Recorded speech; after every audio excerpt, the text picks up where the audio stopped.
बिस्मिल्लाहिर्रहमानिर्रहीम। आज की इस वीडियो के अंदर हम ब्रेस्ट मॉर्फोलॉजी के फ्लो चार्ट्स को बनाने वाले हैं। तो स्टार्ट करते हैं। तो सबसे पहला है squamous metaplasia of lactiferous duct. Squamous metaplasia of lactiferous duct के अंदर केराटिनाइजिंग स्क्वेमस मेटाप्लेजिया होगा।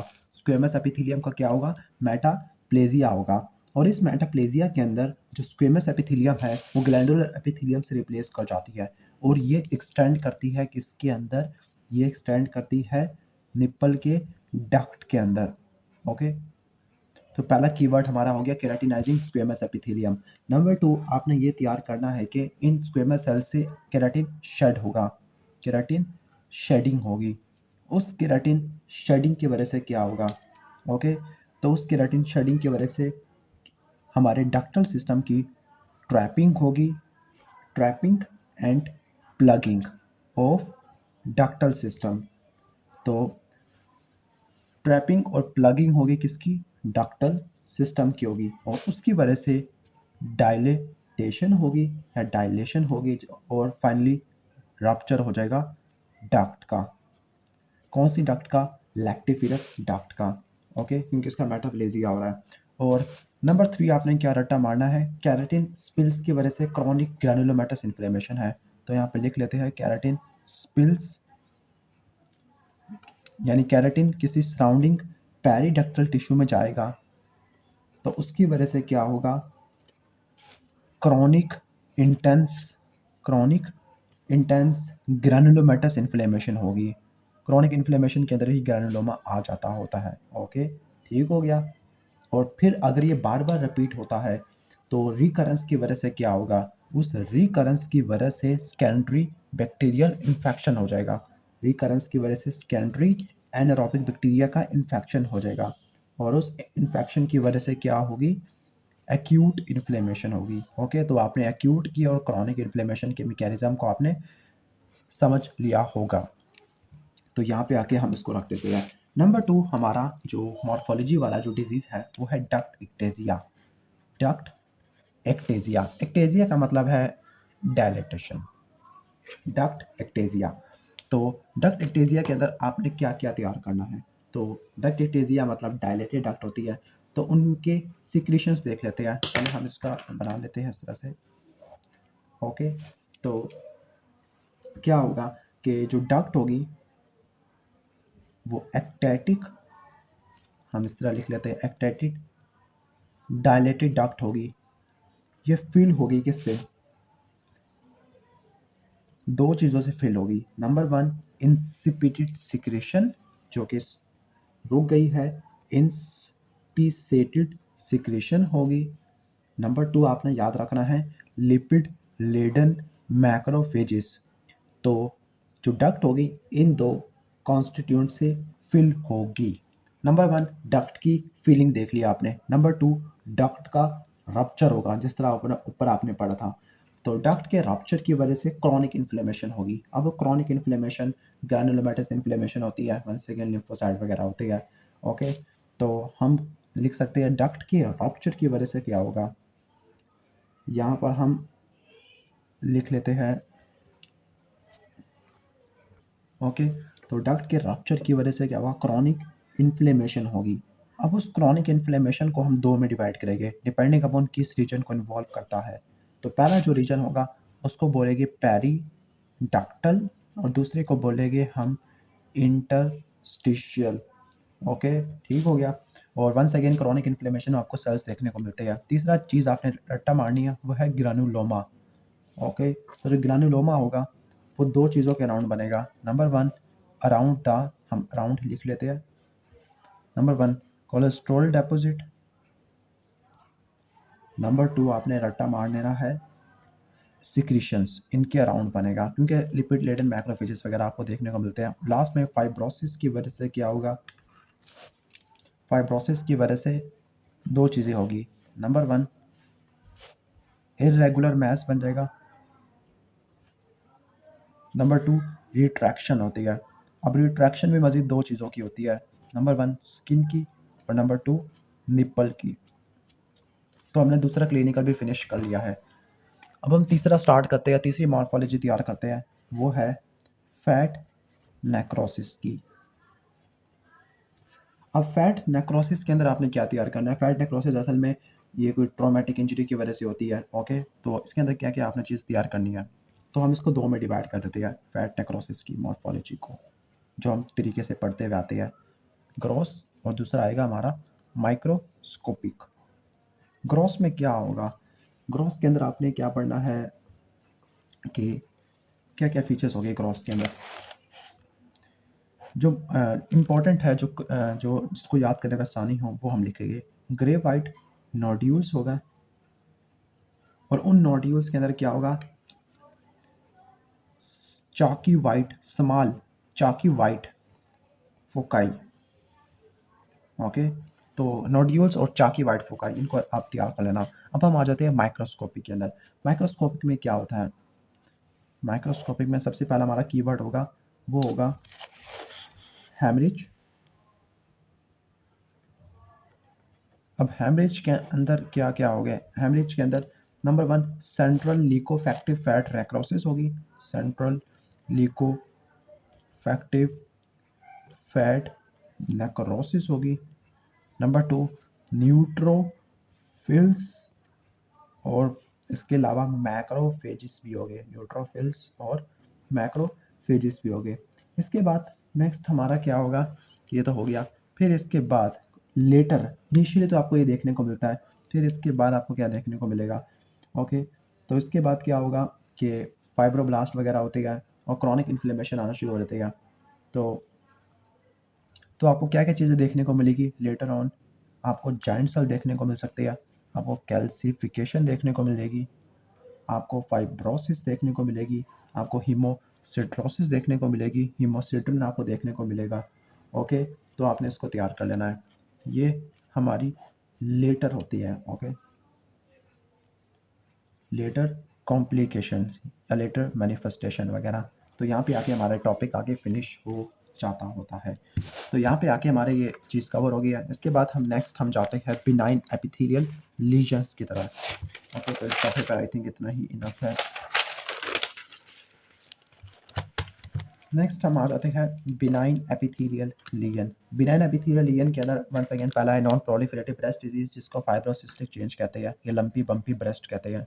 तो हम फाइब्रोसिस्टिक चेंज लिख देते हैं। तो फाइब्रोसिस्टिक चेंज के अंदर हमने क्या क्या पढ़ना है? अब इसके अंदर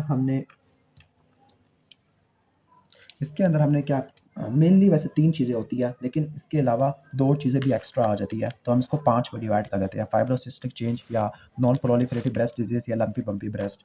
number 1, number 2, number 3, number 4, number 5। Number 1 के अंदर आएगा सिस्ट, नंबर 2 के अंदर आ जाएगा फाइब्रोसिस, और सिस्ट के साथ आपको एपोक्राइन मेटाप्लेजिया, एपोक्राइन मेटाप्लेजिया देखने को मिलेगा। सिस्ट, फाइब्रोसिस, एडिनोसिस, इसके अलावा और क्या होगा? फ्लैट एपिथेलियल एटिपिया होगा, और लास्ट में लैक्टेशनल एडिनोमा आ जाएगा। तो पहला है सिस्ट विद और विदाउट एपोक्राइन मेटाप्लेजिया। तो सिस्ट को देख लेते हैं। अब सिस्ट क्या होती है कि ये सिस्ट एक असल में डायलेशन ऑफ लोब्यूल्स की वजह से बनना शुरू हो जाती है। तो पहले हम चीज़ें पढ़ लेते हैं सिस्ट के बारे में कि सिस्ट में आपने क्या क्या पढ़ना है। ओके, पहले हम देख लेते हैं डायलेशन होगी लोब्यूल की, उसकी वजह से बनती है छोटी छोटी सिस्ट, और वो मिल जाएगी, क्वालीज हो जाएगी, क्वालीज कह रहा हूँ मैं इसको। आपस में मिलने की वजह से क्या बन जाएगी? लार्जर सिस्ट बन जाएगी। ओके, ठीक है। अब इसके अंदर क्या अब देखने को चीज़ें मिलेगी? नंबर 1 पॉइंट हमने देख लिया। अब जो सिस्ट होगी, अब सिस्ट के अंदर जो फ्लूइड होता है, सिस्ट के अंदर क्या होगा? फ्लूइड होगा। नंबर 2 पॉइंट हमारा क्या होगा? फ्लूइड होगा। अब जो फ्लूइड होता है उसकी क्या फीचर्स होते हैं? फ्लूइड होता है वो टर्बिड होता है, इसके अलावा सेमी ट्रांसलूसेंट होगा। नंबर 3 आपने तैयार करना है सेमी ट्रांसलूसेंट के अलावा, और क्या होगा? ये ब्लू कलर्ड होगा। This is called blue dome cyst. तो ब्लू कलर्ड को बोलेंगे ब्लू डोम। ओके, तो पहला वर्ड हो गया हमारा ये। तीसरी चीज़ हमें देखेगी, इनकी लाइनिंग एपिथेलियम होती है। ओके, तो लाइनिंग एपिथेलियम नंबर 3 है इनकी एपिथेलियम लाइनिंग है। तो एपिथेलियम लाइनिंग को हम दो में डिवाइड करेंगे, या तो क्या हो सकती है, फ्लैट या फ्लैटेंड एट्रोफिक एपिथेलियम हो सकती है, या फिर मेटाप्लास्टिक एपोक्राइन सेल्स हो सकते हैं। मेटाप्लास्टिक एपोक्राइन सेल्स हो सकते हैं। अब जो मेटाप्लास्टिक एपोक्राइन सेल्स होते हैं, अब उन सेल्स की क्या निशानदेही होती है, अब हम इसका बना लेते हैं फ्लो चार्ट वगैरह, कि इन सेल्स के अंदर ओके साइटोप्लाज्म काफ़ी अबेंडेंट होता है। ओके, बहुत ज़्यादा अबेंडेंट होता है, ग्रैनुलर होता है और यूजिनोफिलिक होता है। ओके, साइटोप्लाज्म, और ये रिजेंबल करते हैं किसको, एपोक्राइन सेल्स और स्वेट ग्लैंड को, एपोक्राइन सेल्स ऑफ स्वेट। चौथी चीज़ आपने क्या नोट करनी है, सिस्ट के अंदर आपको कैल्सिफिकेशन देखने को मिलती है। ओके, ठीक हो गया। और इनका जो डायग्नोसिस होता है, डायग्नोसिस कैसे आएगा कि जब आप फाइन नीडल एस्पायरेशन FNAC करोगे तो ये डिसअपियर हो जाती है, तो मैस क्या हो जाएगा, डिसअपियर हो जाएगा। अब है फाइब्रोसिस। फाइब्रोसिस के अंदर क्या चीज़ है, फाइब्रोसिस के अंदर सिस्ट का रप्चर होगा, जिसकी वजह से सिक्रेटरी मटेरियल स्टोमा के अंदर रिलीज होना शुरू हो जाएगा। ओके, तो यहाँ पे क्या होगा, सिस्ट का पहले रप्चर होगा, उस सिस्ट के रप्चर की वजह से सिक्रेटरी मटेरियल रिलीज हो जाएगा, secretory material release into stroma. फिर क्या होगी, क्रॉनिक इन्फ्लेमेशन होगी, और क्रॉनिक इन्फ्लेमेशन के बाद आपको क्या देखने को मिलेगा, फाइब्रोसिस देखने को मिलेगा, या उसके साथ ही फाइब्रोसिस चल रही होती है। और फिर उसके बाद आपको क्या देखने को मिलेगा, पाल्पेबल नोड्यूल ब्रेस्ट के अंदर। ओके, नेक्स्ट टॉपिक है हमारा एडिनोसिस। एडिनोसिस का मतलब है इंक्रीज नंबर ऑफ एसिनाई पर लोब्यूल, एक लोब्यूल के अंदर ज़्यादा एसिनाई आ गया तो उसका मतलब ये है। ओके, अब ये वाला जो है, ये दो चीज़ों में देखने को मिलता है एडिनोसिस वाला। ओके, तो एक तो प्रेग्नेंट में होगा और नॉन प्रेग्नेंट में होगा, लेकिन प्रेग्नेंट के अंदर ये डिफ्यूज़ होता है, यानी एक प्रेगनेंसी में होगा। ओके, और नॉन प्रेग्नेंट के अंदर भी हो सकता है। प्रेगनेंसी में ये डिफ्यूज़ होती है एडिनोसिस। ओके, जबकि यहाँ पर होती है फोकल होती है, ये बात आपने नोट कर लेना है। और यहाँ पे जो सेल्स होती है, यहाँ पे जो सेल्स होते हैं वो कलमनर एपिथेलियम होती है, यानी जो एसिनाई के जो सेल्स होंगे वो कौन से सेल होंगे, कलमनर एपिथेलियम है। और यहाँ पे आपको सेल्स के अंदर कैल्सिफिकेशन देखने को मिल सकती है। कैल्सिफिकेशन कहाँ पे होगी, ल्यूमिन के अंदर होती है। ओके, इसके बाद है फ्लैट एपिथेलियल एटीपिया, ये भी मॉर्फोलॉजिकल आपको देखने को मिलती है। अब फ्लैट एपिथेलियल एटीपिया के अंदर क्या होता है, तो जो फ्लैट एपिथेलियल एटीपिया है, इसके अंदर आपने तैयार करना है कि ये क्लोनल प्रोसेस है। ओके, क्या है ये, क्लोनल प्रोसेस है, क्लोनल प्रोलिफरेशन है, क्लोनल प्रोलिफरेशन लिखते हैं हम।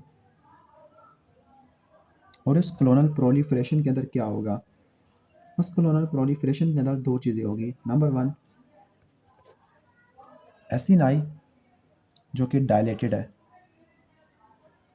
नंबर टू, सिस्ट होगी, जो हमने पहले पढ़ा है, सिस्ट वाला, ठीक है, सिस्ट और एसिनाई वगैरह।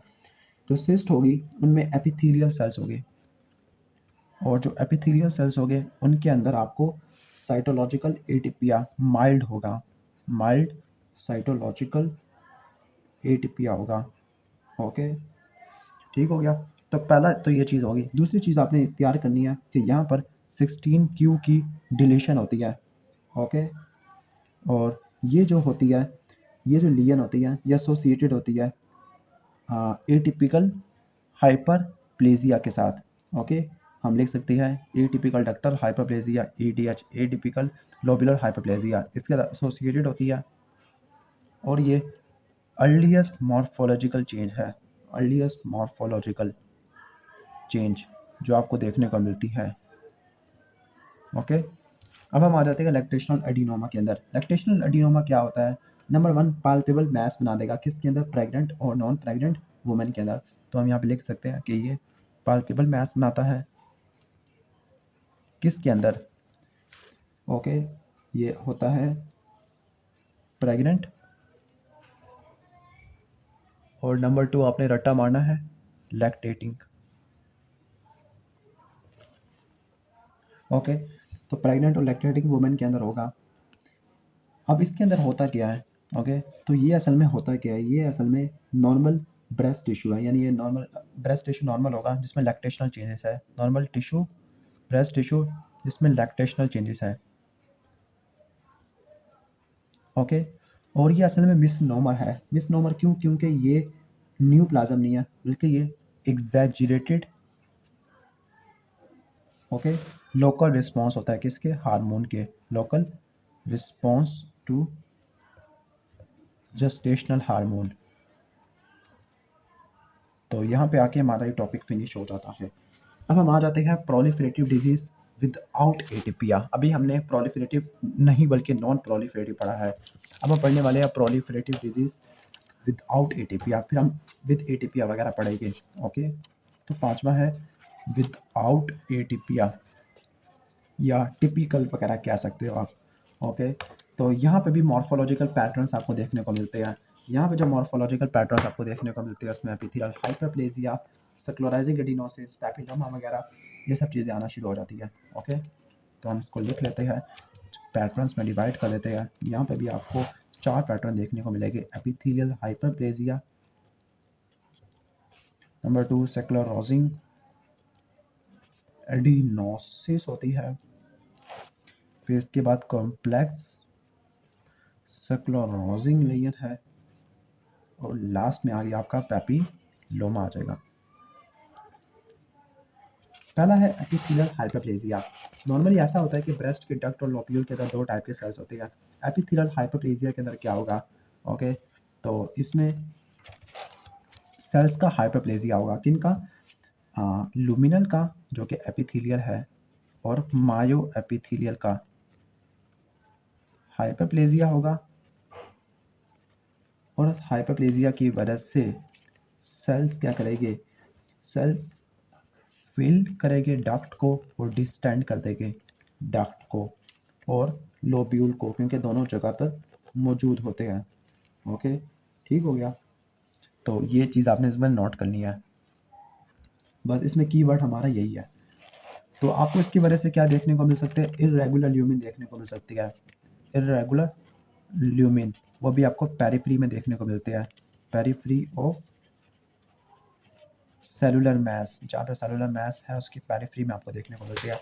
नेक्स्ट है स्क्लेरोसिस एडिनोसिस। स्क्लेरोसिस एडिनोसिस का मतलब नंबर ऑफ एसिनाई बढ़ गया, लेकिन उनकी कंप्रेशन और डिस्टॉर्शन हो गया। ये पेरिफेरल में था, ये सेंट्रल में आपको देखने को मिलेगा। ओके, ठीक हो गया। तो आपने इसको देख लेना है। नंबर 1 चीज़ इसमें क्या चीज़ है, हम 1 2 3 कर लेते हैं। नंबर 1 एसिनाई का नंबर ज़्यादा है, लेकिन ये कंप्रेस या डिस्टॉर्ट हो गया है, और वो भी सेंट्रल पोर्शन के अंदर लीजन के। ओके, ठीक हो गया। नंबर 2 आपने क्या नोट करना है? अच्छा, ये वाली जो फाइंडिंग होती है ये इंसिडेंटल फाइंडिंग है, एक आपको नज़र आ गई, कभी नज़र नहीं आई, लेकिन आप इसका देख लेते हैं। अच्छा, यहाँ पे कभी कभार ऐसा होता है कि स्ट्रोमा की फाइब्रोसिस होती है। स्ट्रोमा की जो फाइब्रोसिस होती है वो ल्यूमिन को कंप्रेस कर देती है इन सेल्स के। तो जिसकी वजह से क्या होगा? इसकी वजह से आपको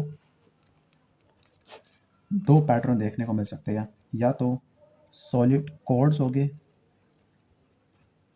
या फिर डबल स्ट्रैंड्स आपको देखने को मिल सकते हैं सेल्स के। डबल स्ट्रैंड्स है सेल के विद इन डेंस स्ट्रोमा। और जो ये वाली चीज़ है ये रिजेंबल करती है किसको?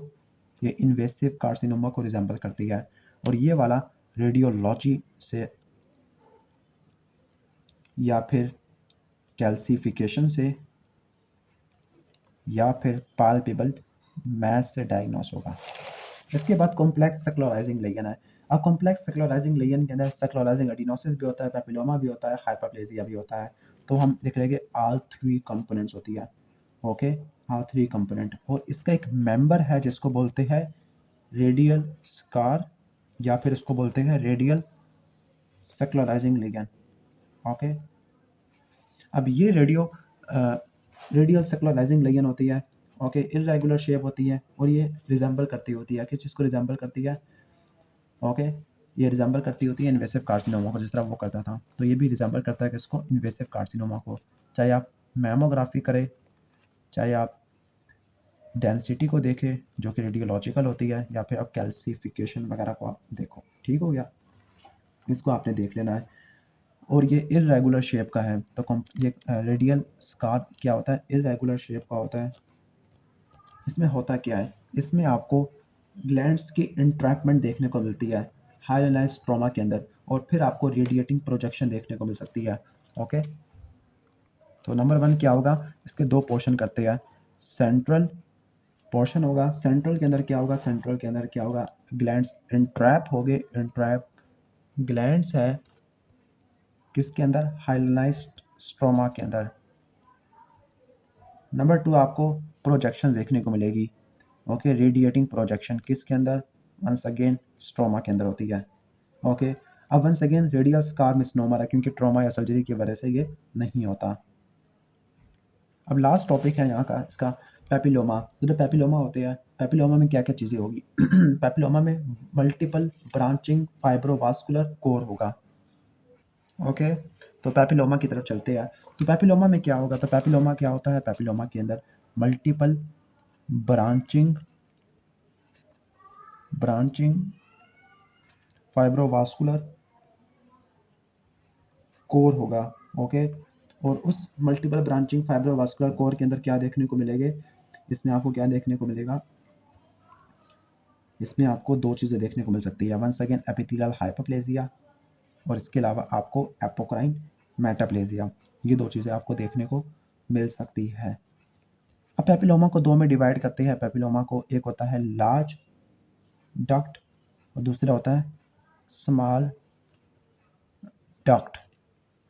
जो लार्ज डक्ट होता है लैक्टिफिलस डक्ट के अंदर होता है, और ये सॉलिटरी होती है, और ये लैक्टिफिलस डक्ट में होती है, जबकि ये मल्टीपल होते हैं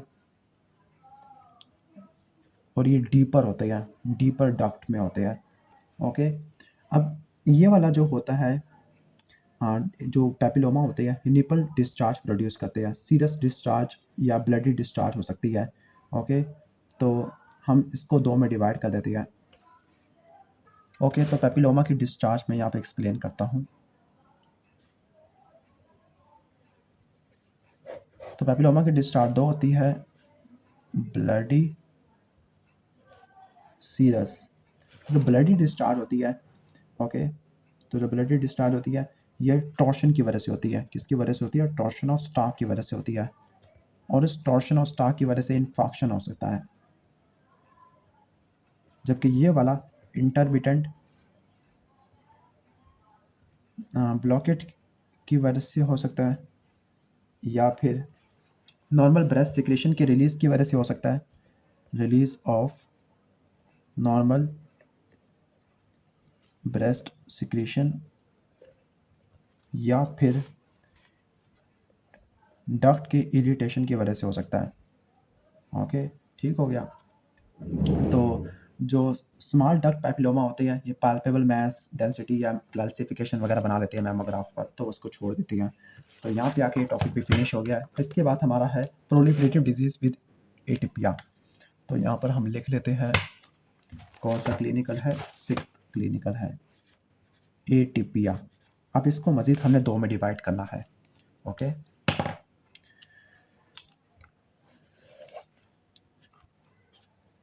तो पहला आ जाएगा ADH, atypical ductal hyperplasia. Number ALH वाला। अब ये वाला रिजेंबल करेगा किसको, ये रिजेंबल करता है किसको,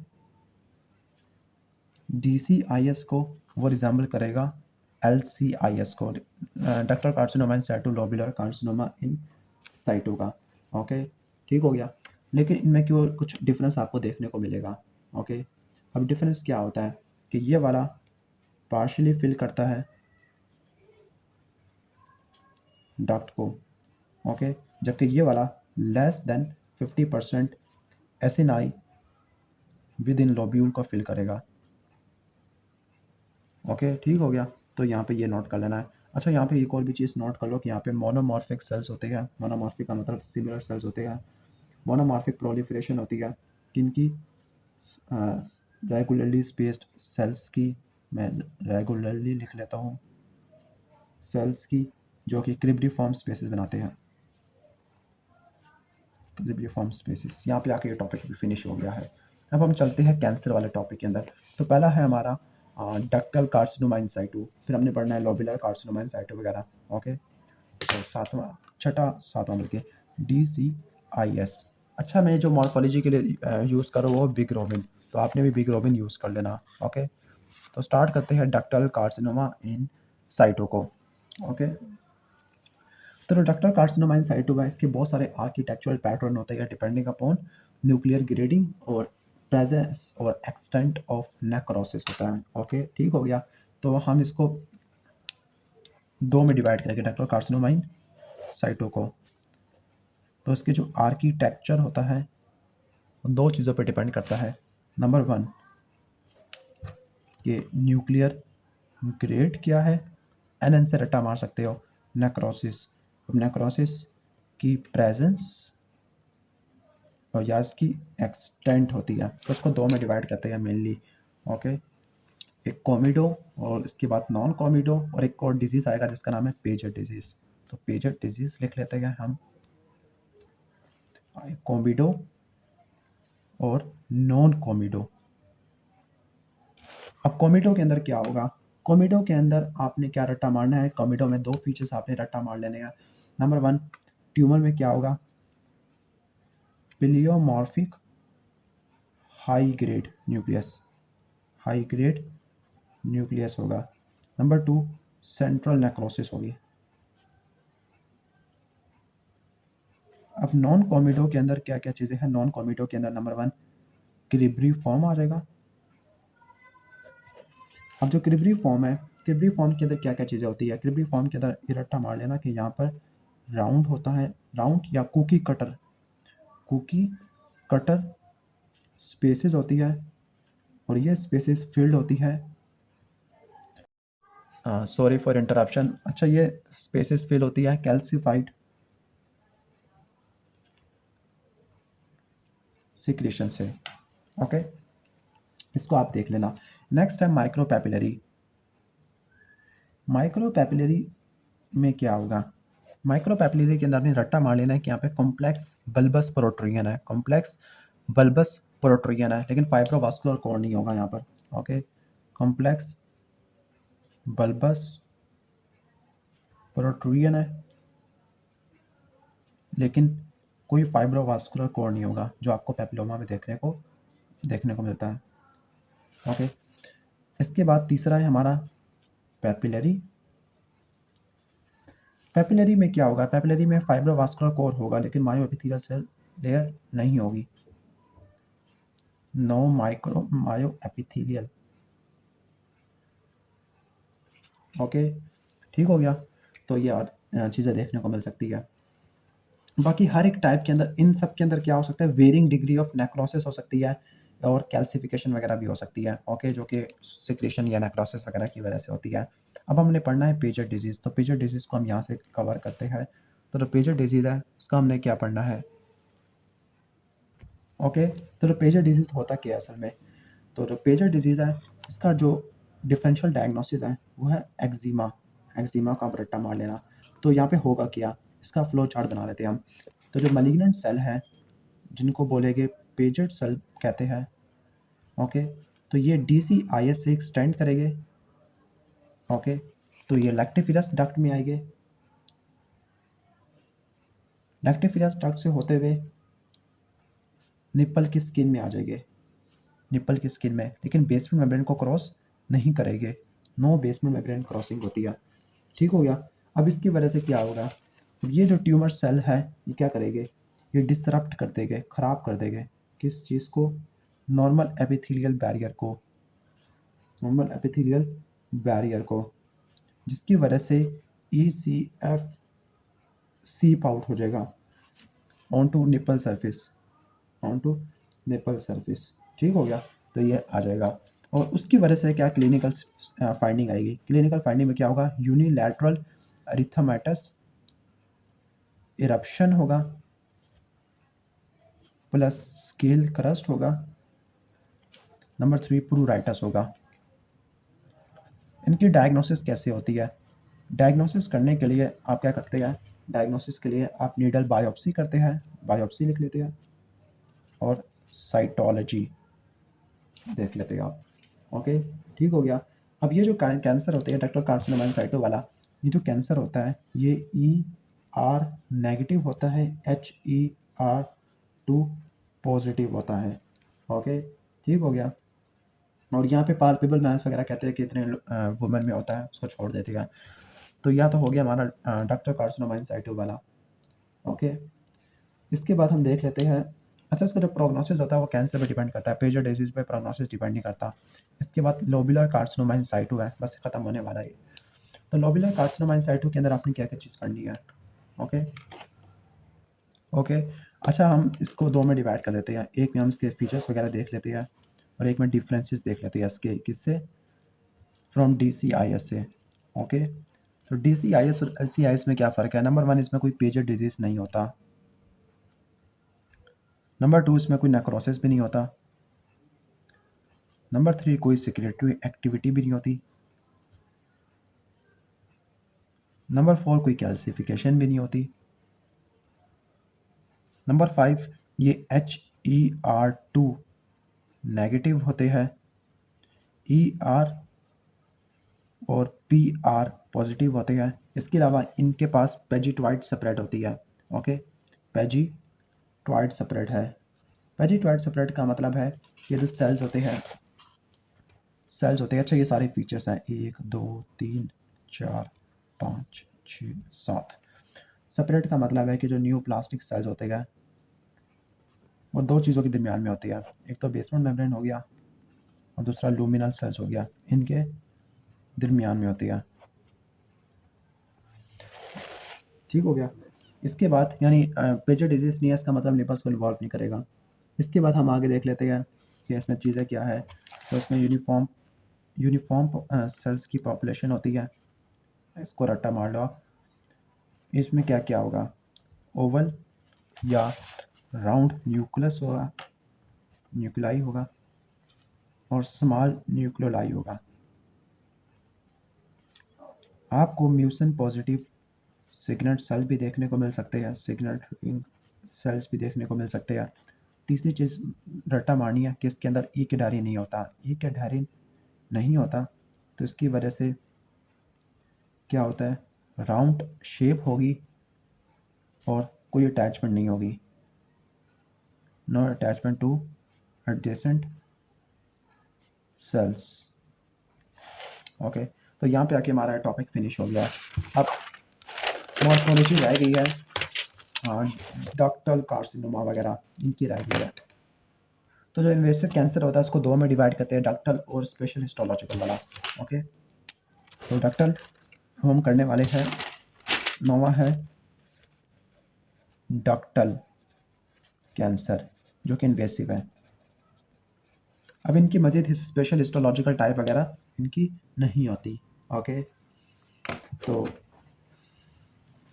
अब हम इनकी चीज़ें वगैरह पढ़ लेते हैं इनका। तो हम पहले इसको हम में डिवाइड करते हैं, क्रॉस, कट और स्क्रैप्ड। इसके अलावा और हमारा क्या होगा, तीसरा पॉइंट हमारा क्या होगा, माइक्रोस्कोपिक होगा, माइक्रोस्कोपिक होगा।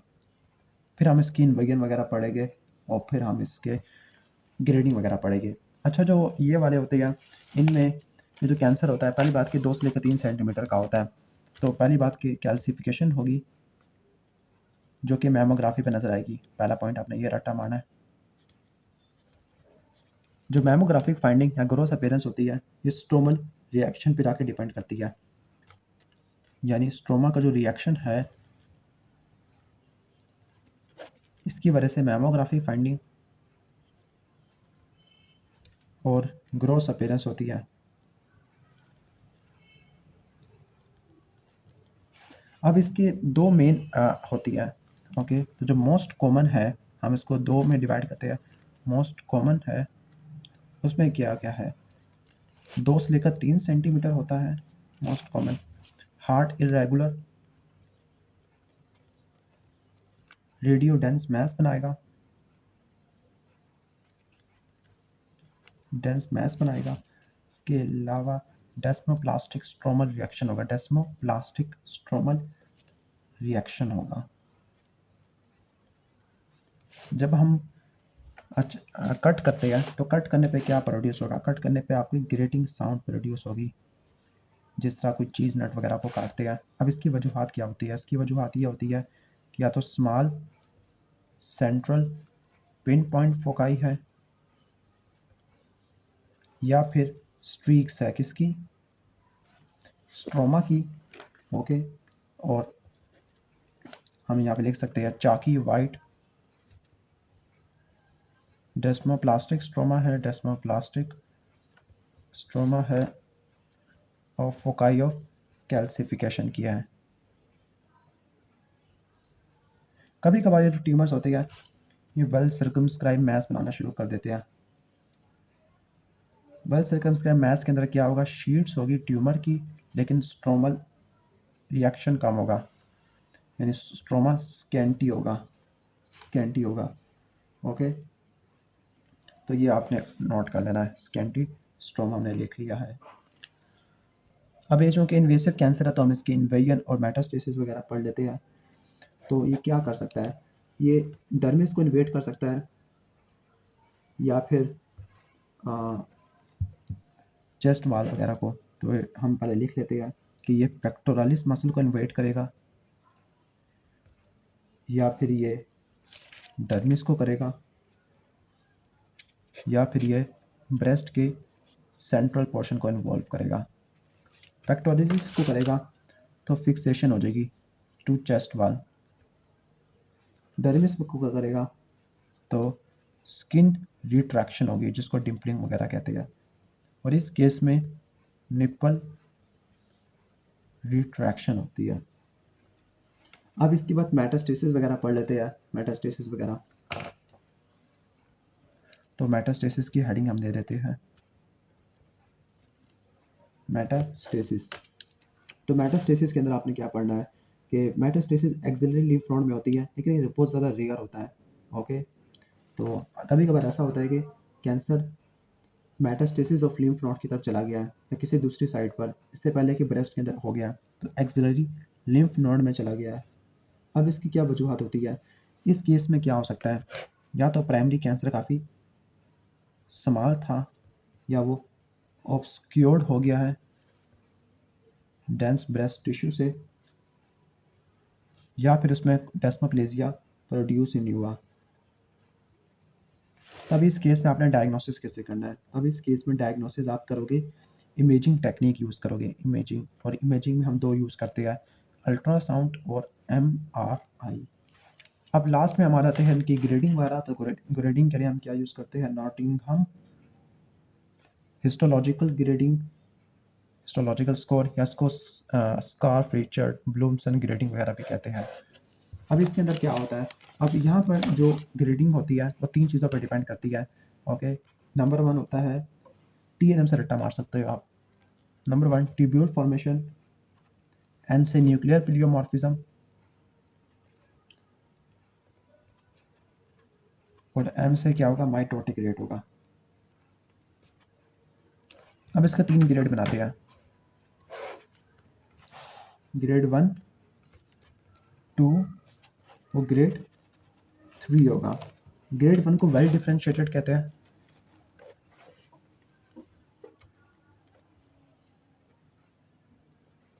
इसको बोलते हैं मॉडरेट, और इसको बोलते हैं पुअर डिफरेंशिएटेड होते हैं। अब ये जो कैंसर होते हैं, नंबर 1 इसको रट्टा मारना है कि कैंसर ग्रो करेगा किसके अंदर। नंबर 1 ट्यूबुलर पैटर्न बनाएगा, यानी ट्यूबुलर या क्रिब्रिफॉर्म। तो पहला पॉइंट तो हो गया ट्यूबुलर या क्रिब्रिफॉर्म। दूसरा पॉइंट आता है हमारा न्यूक्लियर प्लियोमॉर्फिज्म वाला। तो न्यूक्लियर प्लियोमॉर्फिज्म के तो क्या रट्टा मारना है कि न्यूक्लियस कैसा होगा, स्मॉल और यूनिफॉर्म होगा, स्मॉल और यूनिफॉर्म हो सकता है। ओके, और तीसरा माइटोटिक रेट है, तो वो लो प्रोलिफरेशन होती है। मॉड्यूलेट के अंदर क्या होता है? मॉड्यूलेट के अंदर जो ग्रोथ होती है, जो ग्रो होते हैं, क्लस्टर्स हो सकते हैं या फिर सिंगल सेल आपको देखने को मिल सकते हैं। न्यूक्लियर प्लियोमॉर्फिज्म ज़्यादा होगा और माइटोटिक फिगर्स भी आपको ज़्यादा देखने को मिलेगी। अब यहाँ पे क्या है? यहाँ पर नेस्ट हो सकती है, रेग्ड नेस्ट, या फिर सॉलिड शीट्स हो सकती है,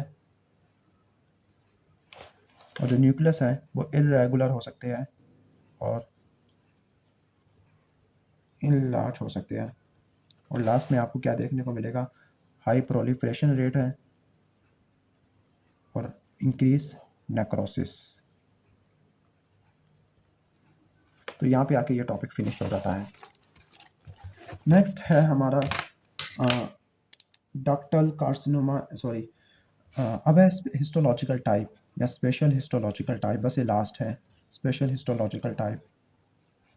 तो अब इसके मज़ीद होते हैं। नंबर 1 पे हम देख लेते हैं ई आर पॉजिटिव। याद करना है कि ई आर पॉजिटिव वाला लोब्यूलर वाला था, ओके, जबकि नेगेटिव वाला H E R two positive वाला वो होगा डक्टल वाला। तो H E R positive, P R positive या H E R two negative वाला। अब इसमें हम क्या क्या क्या पढ़ना है हमने? इसके अंदर मज़ीद हमने 3 से 4 पढ़ने हैं। पहला है lobular, lobular carcinoma. Number 2 mucinous carcinoma. Number 3 tubular carcinoma. Number 4 papillary carcinoma. अब लोबुलर कार्सिनोमा के अंदर आपने क्या क्या चीज़ें पढ़नी है? लोबुलर कार्सिनोमा क्या करता है? ओके, डेस्मोप्लेजिया नहीं करता, हमने ऑलरेडी पढ़ लिया है। इंसीडियस इन्फिल्ट्रेशन होती है, ओके, डिसकोहेसिव इन्फिल्ट्रेटिंग सेल्स हो गए, ट्यूब्यूल फॉर्मेशन नहीं होती, तो वही हमने चीज़ें जो ऑलरेडी पढ़ चुकी है। ट्यूब्यूल एब्सेंट होती है, ओके। सिग्नट म्यूसिन सेल्स आपको देखने को मिलेंगे। डिसकोहेसिव सेल्स होती है, डेस्मोप्लेजिया वगैरह इसमें नहीं होता, डेस्मोप्लेजिया। इसके बाद म्यूसिनस है, म्यूसिनस को कोलाइड वगैरह भी कहते हैं, ओके। अब ये सॉफ्ट रबरी होता है, अपीयरेंस इसकी सॉफ्ट रबरी है, कंसिस्टेंसी पेल ब्लू जेलेटिन जैसी होती है, ओके। तो हम इसकी चीज़ें नोट कर लेते हैं। सॉफ्ट रबरी होता है, पेल ग्रे ब्लू जेलेटिन कंसिस्टेंसी होगा। अब इसके जो बॉर्डर्स होते हैं वो दो टाइप की है, या तो वो पुशिंग हो सकते हैं, सॉरी फॉर इंटरप्शन, पुशिंग या सिरकम स्क्राइब्ड वगैरह हो सकते हैं, ये आपने नोट कर लेना है। अब जो ट्यूमर सेल्स होती है क्लस्टर्स और आइसलैंड की फॉर्म में हो सकती है, और जो आइसलैंड्स होती है ये म्यूसिन के लैक्स के अंदर होते हैं। नंबर 2 आपने रट्टा मारना है, नंबर 3 सॉरी, तो वो है ट्यूबुलर कार्सिनोमा। ट्यूबुलर कार्सिनोमा के अंदर ट्यूब्यूल्स होती हैं, ओके, रिजेंबल किसको करता है? बिनाइन स्क्लेरोसिंग लिगेंड को। यहाँ पर आपको एपोक्राइन स्नाउट्स देखने को मिलते हैं और ल्यूमिन के अंदर कैल्सिफिकेशन होती है। इसके बाद papillary carcinoma. Papillary carcinoma true papillae हो गए। ट्रू पेपिलरी का मतलब फाइब्रोवास्कुलर कोर होगा जो कि लाइंड होगा ट्यूमर सेल से, ओके। अब नेक्स्ट है H E R two positive. अब इसके अंदर कौन कौन से? इसके अंदर दो आते हैं, एपोक्राइन और माइक्रोपेपिलरी। एपोक्राइन और माइक्रोपेपिलरी।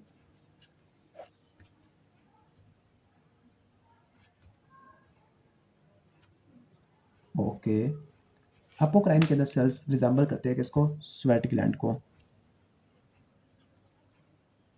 अब जो सेल्स होते हैं उनकी क्या क्या चीज़ें हैं? नंबर 1 सेल्स की क्या क्या चीज़ें हैं? नंबर 1 आपने नोट करना है कि न्यूक्लियस इन लार्ज और राउंड होगा। नंबर 2 न्यूक्लियोलाई प्रोमिनेंट होता है, प्रोमिनेंट होगा। Number 3 abundant eosinophilic granular cytoplasm है।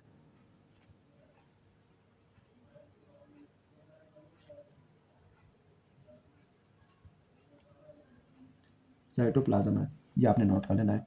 माइक्रोपैपिलरी वाला वंस अगेन मिसनोमर होता है, तो इसमें होलो बाल्स होती है सेल्स की, ओके, जो कि फ्लोट करेगा किसके अंदर, इंटर सेलुलर फ्लूइड के अंदर, और ये रिजेंबल करता है किसको, ट्रू पैपिले को, लेकिन होता नहीं है। नेक्स्ट आ जाता है ट्रिपल नेगेटिव वाला, okay, triple negative, triple negative breast cancer. अब इसके अंदर बहुत सारी सेवरल हिस्टोलॉजिकल टाइप है। सबसे मोस्ट कॉमन कौन सी है, carcinoma of, carcinoma with medullary pattern है, okay, carcinoma with medullary pattern, okay, तो इसमें मेटाप्लास्टिक भी आ जाएगा। अच्छा, जो मेडुलरी वाली होती है सॉफ्टर होती है, ओके, इसके अलावा अच्छा रेयरेस्ट वाला सॉफ्टर होती है, वेल सर्कमस्क्राइब्ड होती है। अब इनके फीचर्स क्या क्या होती है, नंबर 1 सॉलिड शीट्स होती है सेल्स की, ओके, जिसके प्लियोमॉर्फिक न्यूक्लियस और प्रोमिनेंट न्यूक्लियाई है, pleomorphic nuclei and prominent nucleoli होगा। नंबर 2 आपने नोट करना है कि इसमें माइटोटिक फिगर काफ़ी ज़्यादा होती है। नंबर 3 इसमें लिम्फोप्लाज्मासिटिक इन्फिल्ट्रेट होती है, लिम्फोप्लाज्मासिटिक इन्फिल्ट्रेट होगा, ओके, और लास्ट में पुशिंग इन्फिल्ट्रेटिंग बॉर्डर होगा, पुशिंग इन्फिल्ट्रेटिंग बॉर्डर होगा। अब मेटाप्लास्टिक कार्सिनो के अंदर ये किसको रिजेंबल करते हैं, मायो एपिथेलियल सेल्स की कैंसर को। अब इसको मजीद दो में डिवाइड करते हैं, एक होता है स्पिंडल सेल कार्सिनोमा और दूसरा होगा मैट्रिक्स प्रोड्यूसिंग कैंसर, ओके। अब कुछ रेयर आ जाती है, रेयर के अंदर कौन कौन सी टाइप आ जाती है, रेयर के अंदर आ जाती है, हम लिख लेते हैं लो ग्रेड